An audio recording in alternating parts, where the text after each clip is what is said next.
Hey, so this will be very impromptu video. Uh, this has to do with an amazing energy of objects and healing.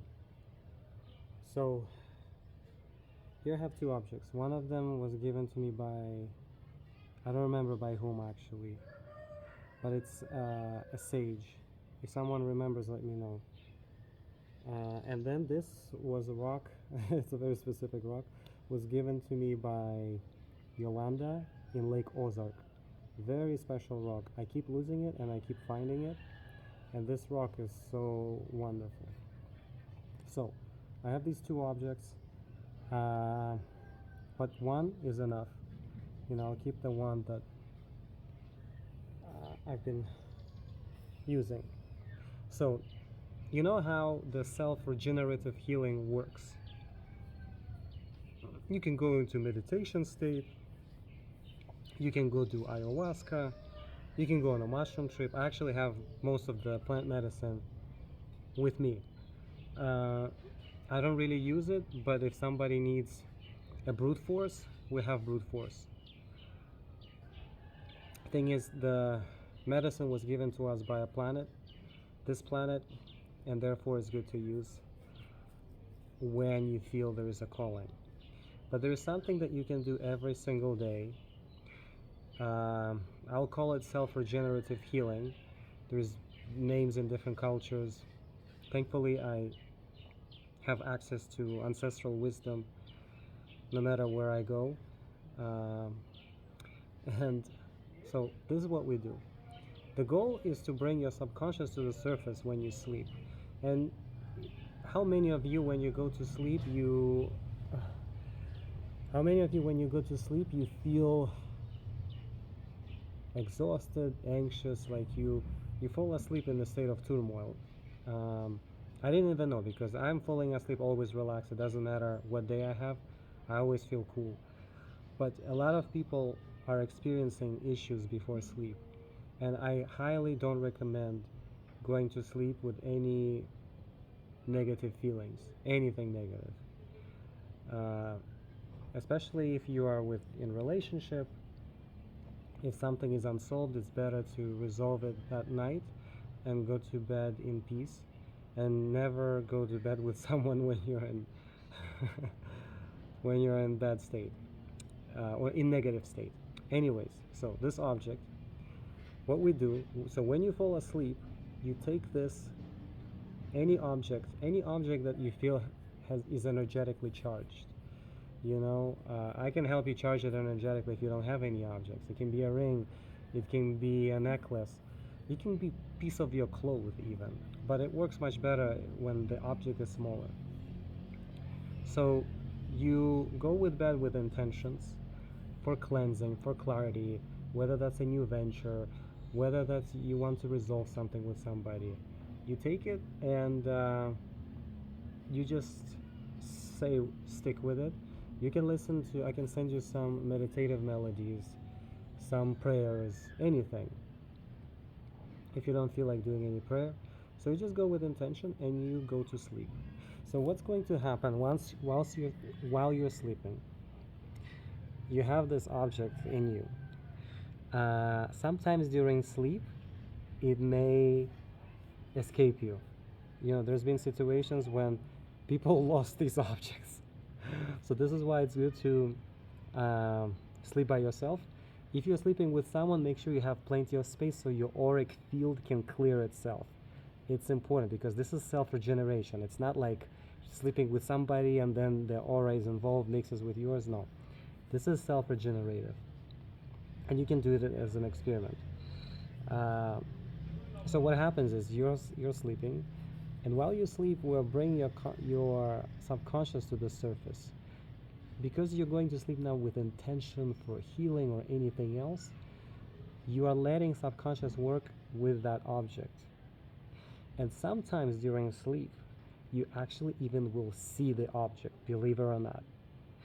If you get to the point, if you're so conscious, you get to the point that in a dream, you see the object, start navigating with this and let that object be your magic stick.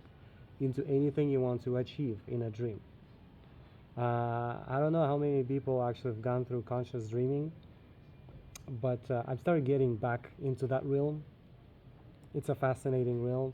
It takes time, and I'm actually very looking forward to every sleep I have. I really look forward because there is something exciting out there. So now with this tool or anything else, we can make our sleep more exciting.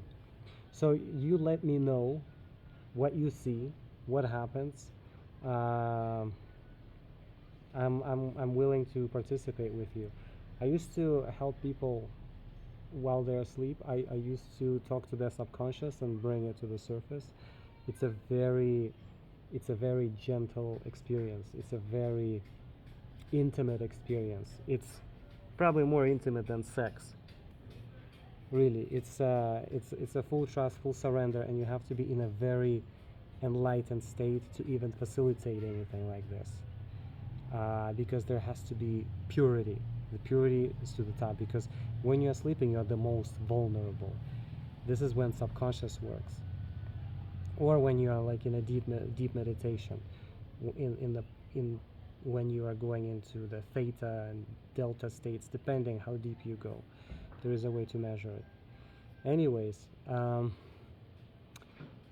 excited to share this with you, and I shared with few people individually, but now I just thought, while we have no power, and I have some left in my power bank, I'll record this video and I upload it whenever I have a connection. So I'm excited for you. Other than that, everything's been great. Uh, we had the biggest rain, which it was already yesterday, but it feels like such a big milestone to have that rain. Barefoot walking, that's another thing. If you can do barefoot walking before sleep, or if you can put your legs into lukewarm water or hot water before sleep, that's fascinating as well. If you can go barefoot, uh, if you can go barefoot throughout the day, that's amazing. You do need grounding. Trust me. Every time I skip the days of barefoot, I feel like, oh, I feel there's something missing. You know, I'm grateful to have this piece of grass here, this lawn, and yeah. For those who are living close to the beach, please go walk on sand. Sand actually helps your toes open up. You get your toes splayed. I mean, there's so many benefits of that. Anyways, I'm excited for this. I'm excited for your sleep. Um, Feel free to share anything that you get, personally or not. Um, with my social media page, it's so random. I get many personal messages. I don't get much feedback on social media because quite often my material is very controversial, or it can be controversial, it can be a little bit provoking, heart provoking, mind provoking. So I never expect any feedback. I just know my people are there. And yeah, we're finding our people, that's the thing. And I love to connect people I know with other people I know so that you can help each other. Like if someone is looking for a teacher, an English teacher, I'll find you an English teacher. That is my friend. And and that's how we create our own like community, because I want to uplift our own community. When people share with me information from somebody they don't know, there is no mirroring effect. The way mirror effect works is when I know somebody, like I post some interesting message, and then you take it, you repost it.